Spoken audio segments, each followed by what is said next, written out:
आप सभी का स्वागत है दोस्तों। आज जो अपना टॉपिक है वो है मिस्र की कला। पिछले वीडियो में हमने जो पश्चिम की जो प्रागैतिहासिक काल है उससे रिलेटेड ऑल कंप्लीट जो टॉपिक क्लियर कर लिया है। उससे रिलेटेड क्वेश्चन भी मैंने आपको वीडियो में डाल दिए हैं और आज का जो टॉपिक है वो है मिस्र की कला।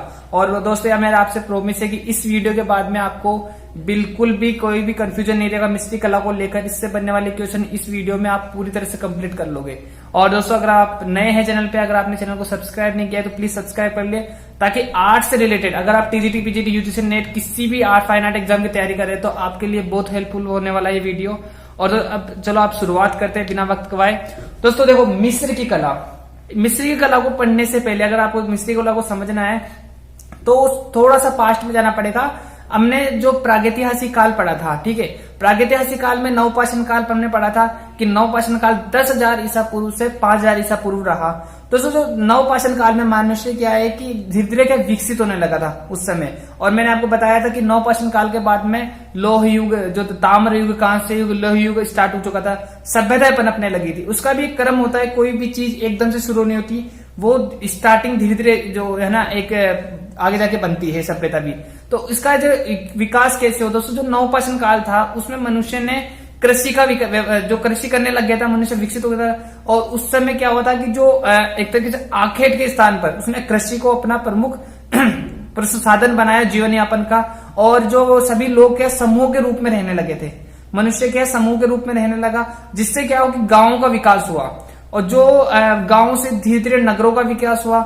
और दोस्तों जो यहाँ का जो सबसे प्रमुख व्यक्ति था वो सरदार कहलाया, जो आगे चलकर क्या हुआ शासक बना। और जो शासक जितना ज्यादा शक्तिशाली होता वो उसका नगर क्या हुआ उतना ही विशाल हो जाता, ठीक है, जिससे नगर साम्राज्यों का जो स्थापना हुई। और इस विकसित परिस्थिति में जब ये ऐसे विकसित हो रही थी धीरे धीरे सभ्यताएं, तो इस विकसित परिस्थिति में क्या हुआ कि 4 सभ्यताएं पूरे विश्व में 4 सभ्यताएं पनपी थी, ठीक है। एक की बात अपन कर रहे हैं मिस्र की कला, ठीक है। जो मिस्र की सभ्यता है वो नील नदी के किनारे सभ्यता पनपी थी, नील नदी किनारे।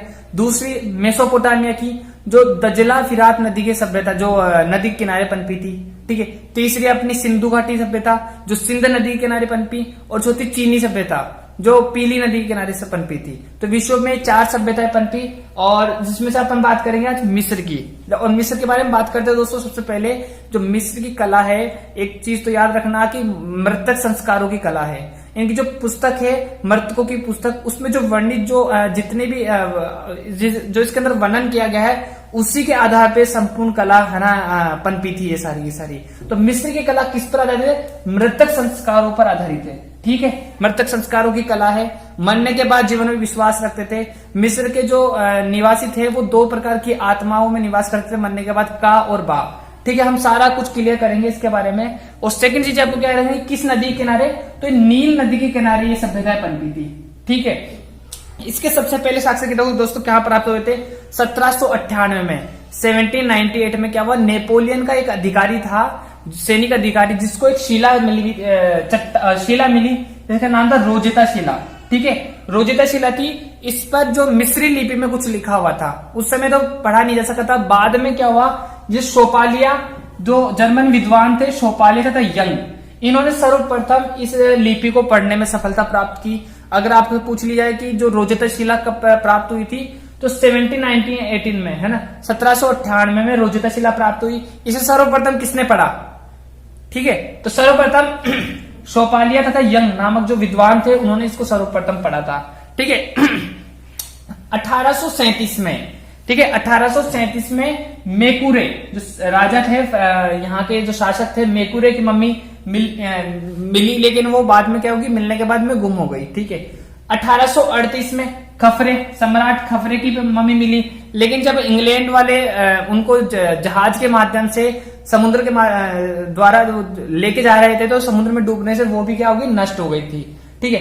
1880 में विलियम मैथ्यू फ्लाइट पेट्री, ठीक है, याद रखना नाम, विलियम मैथ्यू फ्लाइट पेट्री ने क्या किया कि जो खफरे, खुफरे और मेकुरे कि जो पिरामिड थे उनकी जानकारी विश्व को दी। आपको पता है कि खफरे खुफरे 3 विश्व के सबसे 7 अजूबों में शामिल है और ये सबसे इंपॉर्टेंट है, मिस्री कला में बहुत इंपॉर्टेंट पार्ट रखते हैं। तो इनकी पिरामिडों की जानकारी किसने दी?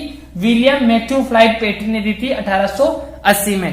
ये कुछ इंपोर्टेंट फैक्ट है जो आपको मिस्री कला से रिलेटेड आपको जरूर याद रखना है। तो दोस्तों 1922 में लॉर्ड कानवान तथा हावर्ड कार्टर ने तूतम खाने की कब्र को खोला। जो तूतम खाने यहाँ का शासक था वहां की कब्र को खोला। और एक और मोस्ट इंपोर्टेंट चीज जो मिस्री कला से आपको याद रखनी है कि कोम अल अहमार, देखो जो कोम अल अहमार की समाधि पर मिस्र की कला के सर्वाधिक जो प्राचीनतम चित्र है ना, भित्ति चित्र प्राप्त होते हैं। कहां से प्राप्त होते हैं? कोम अल अहमार की समाधि से प्राप्त होते हैं। ठीक है, अब बात कर लेते हैं। देखो मिस्री कला के बारे में थोड़ा सा आपको बता देता हूं कि मिस्री की कला क्या है। देखो पहली चीज, मिस्र के जो शासक थे उनको फराउन कहा जाता था। ठीक है, राजाओं को क्या कहा जाता था? फराउन कहा जाता था। और ये पूरी जो मिस्री कला की राजवंशों के आधार पर आधारित कला थी। राजवंशों पर कुल 30 राजवंश हुए थे मिस्री कला में, और राजवंशों पर आधारित कला थी मिस्र की। ठीक है, एक सम्राट हुए थे यहाँ पर जिसका नाम था नारमेर। ठीक है, ये जो मिस्र था जो पहले क्या है 2 साम्राज्यों में विभाजित था, लेकिन जब सम्राट नारमेर हुआ उसने मिस्र का एकीकरण किया, पूरे साम्राज्य का एकीकरण किया। और राजवंश जो है ना यहाँ पर क्या किया, राजवंश परंपरा की शुरुआत कर दी थी। पहले उसने नारमेर ने यहाँ पर जो बटे हुए साम्राज्य को एकीकरण किया, और बाद में नारमेर ने क्या की, राजवंश परंपरा की शुरुआत कर दी थी। तो फराउनी युग, अब आप बात करते हैं तो थीनी युग। जो थीनी राजवंश है, जो थीनी युग है, मिस्र के जो प्रथम आरंभिक पहले और दूसरे राजवंश को थीनी राजवंश कहा जाता है। इनकी राजधानी थीनी होने के कारण ये थीनी कहा जाता है। ठीक है, और आरंभिक प्रथम तथा द्वितीय राजवंश को क्या कहा जाता है? थीनी राजवंश कहा जाता है। समय क्या है? 3000 ईसा पूर्व से 2700 ईसा पूर्व, 2780 ईसा पूर्व माना जाता है। ठीक है, इस समय आरंभ में जो समाधियां होती थी जहां पर इनको कब्रों को गाड़ा जाता था, उनको क्या कहा जाता था? मस्तबा कहा जाता था। ठीक है, क्या कहा जाता था? मस्तबा। आगे जाए कि मस्तबा किससे संबंधित है? आपके ऑप्शन हो मेसोपोटामिया, मिस्र, सिंधु घाटी या चीनी सभ्यता। तो अपना क्या है? जो मिस्र की सभ्यता से संबंधित है, मस्तबा कहा जाता है उन्हें। ठीक है, जो आगे चलकर पिरामिड कहलाए। ठीक है, इस समय स्मारकीय शैली की प्रतिमाएं मिलती है। ठीक है, ये अपन बात करते हैं थीनी राजवंश की, जो प्रथम थीनी युग था, प्रथम और द्वितीय राजवंश के समय का, जिसमें इस समय जो मकबरों का कहा जाता था मस्तबा कहा जाता था, और स्मारकीय शैली की प्रतिमाएं मिली है। और फराउन जो शासक था खसेखम, ठीक है, फराउन शासक खसेखम की एक जैसी 2 प्रतिमाएं बसाल्ट पत्थर में निर्मित है। ठीक है, एक जैसी 2 प्रतिमाएं कहां पर, किस पत्थर में निर्मित है? बसाल्ट पत्थर में निर्मित है, जो कितनी है? 40 सेंटीमीटर की है, 40 सेंटीमीटर हाइट की है। दूसरा कि जोसर की प्रतिमा, सम्राट जोसर की प्रतिमा 140 सेंटीमीटर की प्राप्त हुई है, जो वर्तमान में कायरो संग्रहालय में संग्रहित है। ठीक है, अगर आ जाए कि सम्राट जोसर की प्रतिमा वर्तमान में कहां पर स्थित है, तो कायरो संग्रहालय में। कितनी हाइट का जरूर याद रखना दोस्तों, हाइट जो है इसकी 140 सेंटीमीटर है। ठीक है, खसेकम की जो मूर्ति है वो 40 सेंटीमीटर की है और बसाल्ट पत्थर में निर्मित है। अब अपन पढ़ लेते हैं थोड़ा सा प्राचीन राज्य के बारे में। तो प्राचीन राज्य सबसे मोस्ट इंपोर्टेंट है क्योंकि इस युग को क्या है कि पिरामिडों का युग भी कहा जाता है। खफरे खुफरे और मेकुरे की भी पिरामिड इस युग में है। सम्राट जोसर का पिरामिड बहुत इंपॉर्टेंट है। तो अपने को देखो प्राचीन राज्य, सबसे पहले प्राचीन राज्य में देखो तीसरे राजवंश से लेकर 10वें राजवंश तक के समय को माना जाता है प्राचीन राजवंश। ठीक है, और इसके अंदर का समय अवधि है 2780 ईसा पूर्व से 2260 ईसा पूर्व। ठीक है, अब देखो इस युग को पिरामिडों का युग कहा जाता है। इस युग में सबसे सर्वाधिक पिरामिडों का निर्माण हुआ था। ठीक है, अब बात करते हैं सम्राट जोसर। देखो दोस्तों, सम्राट जोसर हुए थे क्या नाम से, जिनका पिरामिड था वो पत्थर से निर्मित पहला पिरामिड है। ठीक है, पत्थर से निर्मित पहला पिरामिड किसका है? सम्राट जोसर का। सक्कारा में स्थित है। ठीक है, सक्कारा में स्थित है। और इसे जो सम्राट जोसर के वजीर थे इमहोतप ने बनवाया था। इसे तो किसने बनवाया था? सम्राट जो जोसर थे उनके वजीर इमहोतप ने इसे बनवाया था। और इसे इतिहास में वर्णित प्रथम वास्तुशिल्पी माना जाता है। जो इमहोतप है इन्हें इतिहास में वर्णित प्रथम वास्तुशिल्पी माना जाता है। ठीक है, प्राचीन राज्य के अंतर्गत सबसे पहले तो क्या याद रखना है आप लोगों को, अभी आगे अपन पढ़ेंगे खफरे खुफरे मेकुरे, सिफन की मूर्ति भी पढ़ेंगे, नरसिंह की मूर्ति भी पढ़ेंगे अपन, उनसे रिलेटेड चित्रकला भी पढ़ेंगे अपन। ठीक है, तो इसमें सबसे पहली चीज तो आपको याद रखनी है कि इसे पिरामिडों का युग कहा जाता है। सेकंड चीज याद रखनी है कि सम्राट जोसर का पिरामिड, ठीक है। जो प्रथम जो पिरामिड है जो पत्थरों से निर्मित, इससे पहले जो मस्तबे थे ये क्या होते थे, ईंटों से निर्मित बनाए जाते थे। और मस्तबे कैसे होते थे कि जैसे ये है डलवा, ठीक है, ऐसे मस्तबे बनते थे। और जो इमहोतप जो कौन है, इमहोतप इनका सम्राट अशोक का वजीर था, जो इतिहास में पंडित प्रथम वास्तुशिल्पी माना जाता है। अब बात करेंगे अपन जो खफरे खुफरे मेकुरे के बारे में हम बात करेंगे। बात करते हैं प्राचीन राज्यों से रिलेटेड अन्य महत्वपूर्ण मूर्तियों और पिरामिडों के बारे में। हमने बात की जोसर के पिरामिड की, जो पत्थरों से निर्मित प्रथम पिरामिड है। इसे किसने बनवाया था, इसे जो जोसर का वजीर था इमहोतप ने बनवाया था, जो संसार में वर्णित प्रथम वास्तुशिल्पी माना जाता है, ठीक है। अब बात करते हैं, देखो जो प्राचीन राज्य में इस समय कुल पिरामिडों की संख्या कितनी थी, 80 थी, लेकिन उनमें से 3 महत्वपूर्ण थे। कौन कौन से, खफरे, खुफरे और मेकुरे। खुफरू, खफरे और मेकुरे, ये 3 पिरामिड सबसे महत्वपूर्ण थे, जिनके बारे में अपन डिस्कस कर लेते हैं। और ये सभी पिरामिड कहां पर स्थित है, ये सभी पिरामिड स्थित है गीजा के पठारी क्षेत्र में, ठीक है, गीजा में स्थित है ना, वहां के पठारी क्षेत्र में ये तीनों पिरामिड स्थित है। सबसे पहले अगर हम बात करें खुफरू का पिरामिड, ठीक है, खुफरू का पिरामिड सबसे बड़ा है, ठीक है। इसकी जो प्रत्येक भुजा है वो 756 फीट है। आपने पिरामिड तो देखे हैं ना कि कैसे होते हैं, ठीक है, ऐसे है। जो इसकी जो 4 भुजा होती है, 1 2 2 पीछे की साइड में, तो प्रत्येक भुजा कितनी है, 756 फीट की है। इसकी जो चौड़ाई है, प्रत्येक भुजा की चौड़ाई।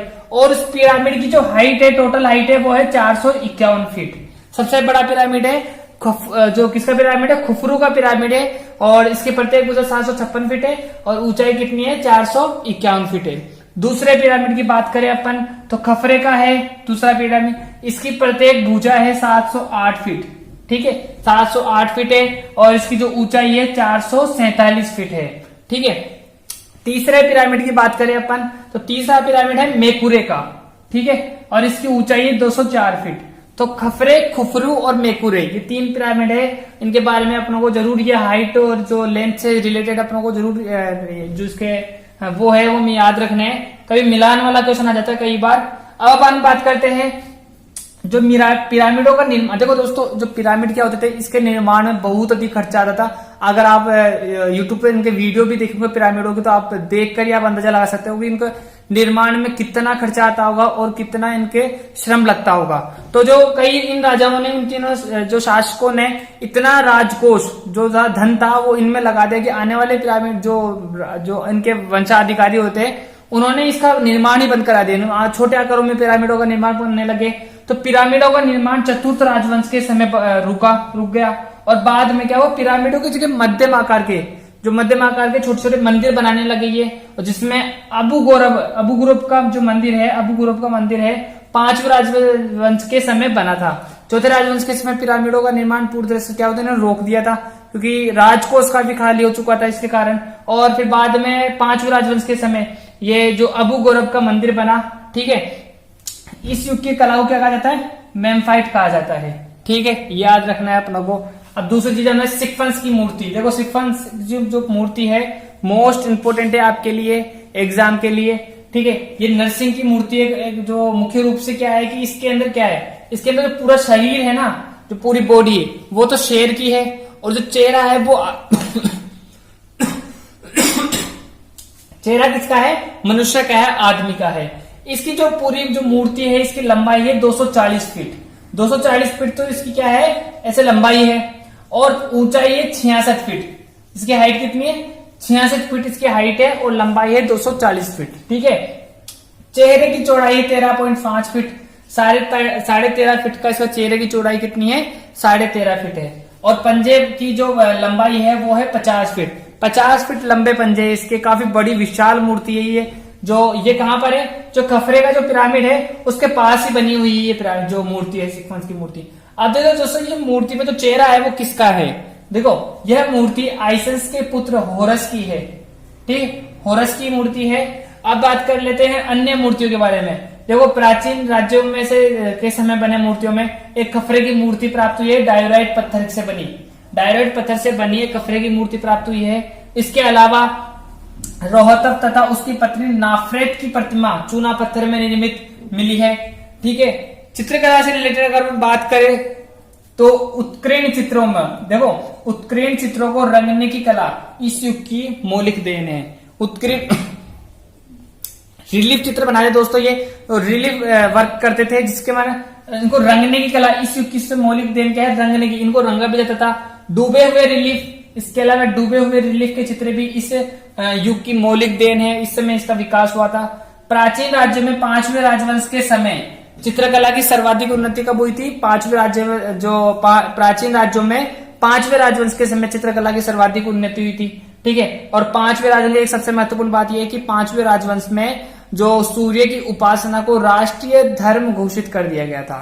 सूर्य की उपासना को राष्ट्रीय धर्म किस वंश में घोषित किया था? प्राचीन राज्यों में, 5वें राजवंश के समय। तो ये आपका पहला पार्ट अपना मिस्र की कला से रिलेटेड खत्म हो गया है। इसके बाद में सेकंड पार्ट में अपन जितने भी इससे बचे हुए फैक्ट है, मध्यम राज्य है, नवीन राज्य है, मिस्र कला की विशेषता है, उनसे रिलेटेड इंपॉर्टेंट क्वेश्चन, वो सारे अपन सेकंड पार्ट में देखेंगे। और दोस्तों अगर आप नए हो चैनल पे तो प्लीज चैनल को सब्सक्राइब कर ले, और ऐसे ही नॉलेजेबल वीडियो जो आपकी यूजी, टीजीटी, पीजीटी या आपके यूजीसी नेट से रिलेटेड जो जितने भी नॉलेजेबल इंपॉर्टेंट फैक्ट होंगे, मैं इस वीडियो में आपके लिए लेकर आता रहूंगा।